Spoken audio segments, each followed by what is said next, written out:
উপচে পড়া ভিড়, কড়া নিরাপত্তায় বোর্ড গঠন। দিনহাটা 1-এ বিজেপির নতুন সমীকরণ। দিনহাটা 1 পঞ্চায়েত সমিতিতে 14 সদস্যের উপস্থিতিতে নতুন বোর্ড গঠিত হয়েছে। নবনির্বাচিত বিধায়ক অজয় রায় ও দিনহাটা 1 নং ব্লকের বিডিও বিকাশ ভট্টাচার্যের উপস্থিতিতে সভাপতি হিসাবে চুমকি বর্মন, সহসভাপতি হিসাবে সুস্মিতা সরকার দায়িত্ব গ্রহণ করেন। সকাল থেকেই বিজেপি কর্মী সমর্থকদের ব্যাপক জমায়েত লক্ষ্য করা যায়।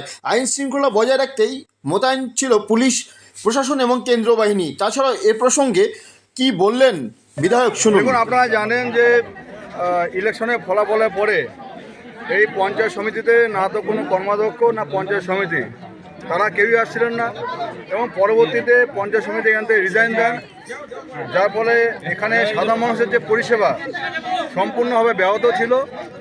তাই আজকে নতুন বোর্ড গঠন হলো।